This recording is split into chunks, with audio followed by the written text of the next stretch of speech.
Hey fam. So, it's Shakti here.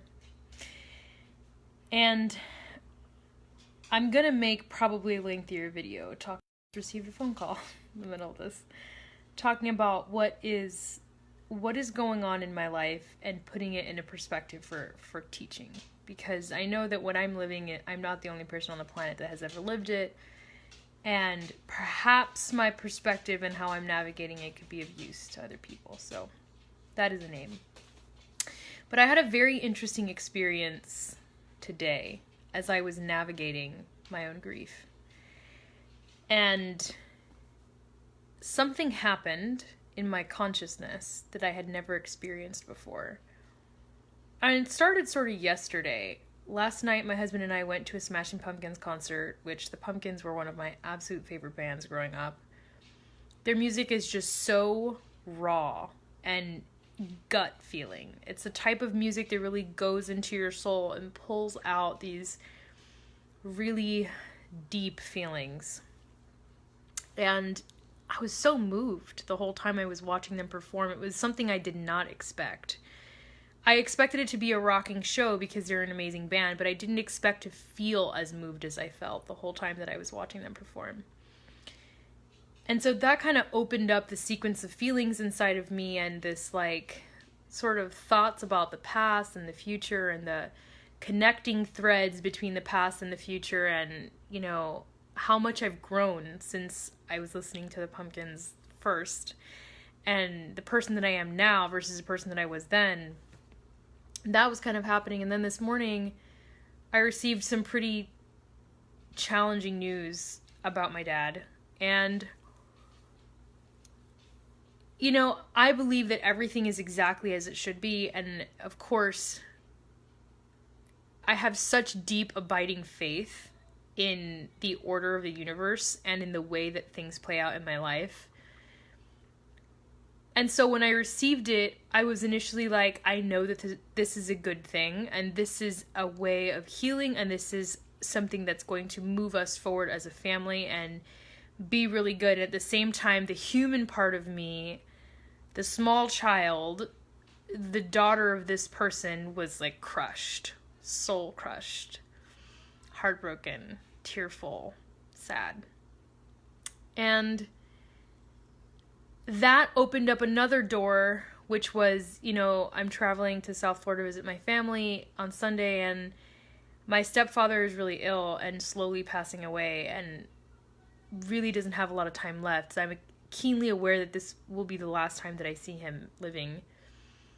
And so I've never really grieved that. I hadn't really processed what was happening. And so that just opened up and I started immediately feeling all those feelings. And then, about to go meet my new nephew that I haven't met yet. And so that opened up a whole bunch of new feelings. And I'm navigating some personal things in my life that I'm having to quickly rearrange and find a new center for. And so that kind of triggered that. And it was this domino effect of emotions and my awareness. I in the moment where all of that kind of swelled up inside of me at the same time, my consciousness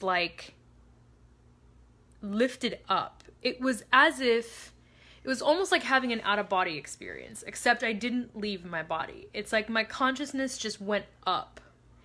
And it saw everything that I was going through from a bird's eye view. And it saw the cycle of life and death as being one and the same. The fact that my little nephew was just born, the fact that my stepfather is dying, the fact that my dad is healing from an illness, the fact that it was just I saw the web so clearly. And I'm convinced I was able to see that because I went into the grief and I didn't try to suppress it. I was at work and I didn't try to be I'm at work right now. I can't feel these feelings. I wasn't with a client. I was waiting on a client. But even if I had been, I tend to just feel in the moment and just let the feelings be what they are. That's been a practice of mine for a while. And in that suspension where I was above and I saw, I guess, samsara, right? Which would be the cycle of suffering as the Buddhists describe it.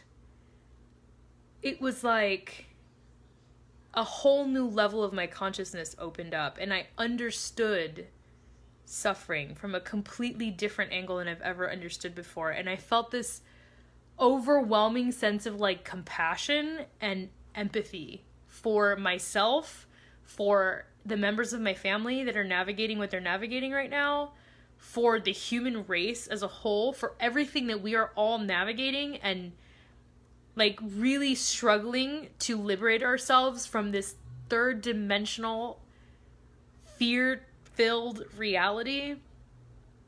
And there was this quietude within me in that moment. Like everything went really, really quiet.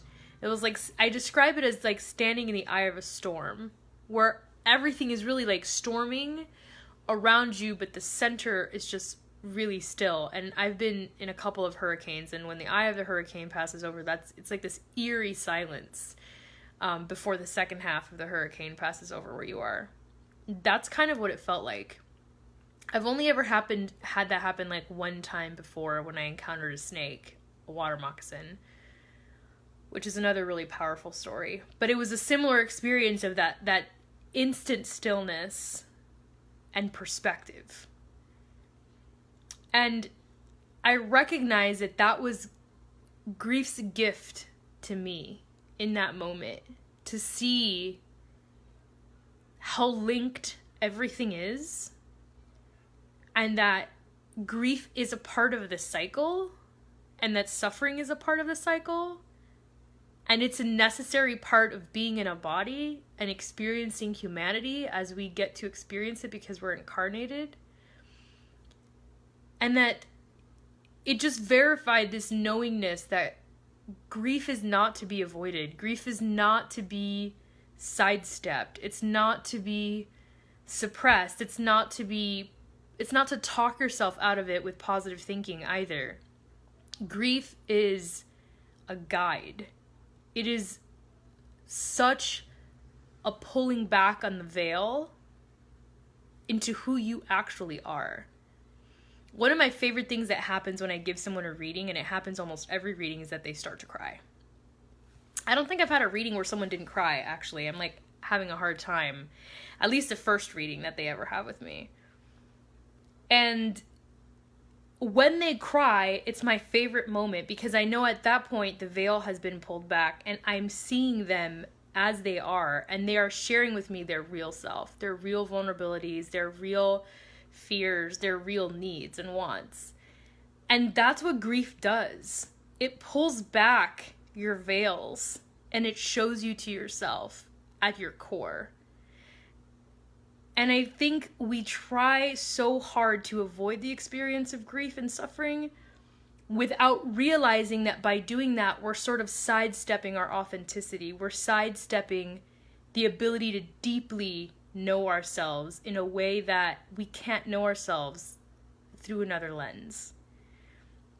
And when we come out the other side of that, we are usually so much better in every way, so much stronger, so much wiser, so much more in tune, so much more tapped in, if we let it be the guide instead of being the thing to fear, right? And so much of our experience of life, if you really think about it, so many of us live life trying to avoid suffering. Like, all we do is run around trying to avoid grief. We don't do things because we want to avoid grief. We don't let our partners do things because we want to avoid grief. We don't let our kids do things because we want to avoid grief. We spend so much of our life attempting to avoid an experience that is, number one, unavoidable because it is part of being incarnated. Suffering is part of being incarnated. And number two, an experience that is perhaps the most profound guide on deep self-awareness that exists. Ever. Has ever existed. And it was because of that experience of grief that I had this morning, and then the compiling experiences of grief that sort of followed it like a domino effect, that I had this explosion in my consciousness, and I really felt myself expand in a way that I wasn't before. In the matter of an hour, I became a different person. Totally. And that was so powerful for me to witness. And the message struck so deeply that life is not about avoiding grief.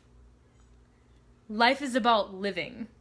And when grief happens, as it inevitably will, because we are incarnated and we are in a material reality where things are manifesting left and right constantly, that we allow ourselves the opportunity to go into the experience and not run from it, knowing that the deeper we can go into our grief and navigate it is also the deeper we can go into our joy, is also directly proportionate to how deeply we can experience joy. Because joy and grief, they are the same. They're two sides of the same stick. So if you live your life trying to suppress grief, you inadvertently suppress joy. And that's why so many people are living on autopilot and don't have any feelings. Because they're so busy trying to avoid bad things happening that they don't experience a single fucking moment of joy. And my friends, as a famous quote says, life is so much more than tiptoeing safely to death. That's not what life is about. That's not living. That's barely getting by. There's so much more to life than that. So much more. So I leave you with this message, and I hope that it inspires you to take a look at the things that you are struggling through right now in your life with a different lens, and to appreciate them for the teachers that they are, the masters that they are, and to appreciate how much trust the universe has in you, that it brought you to this gate, and it has asked you now to walk through it. I believe that you guys can do it. I believe that you can do this with so much grace. You can rock your controversy. You can rock your struggle. You can rock this obstacle and make it the very thing that takes you to the next level of consciousness. Happy Monday.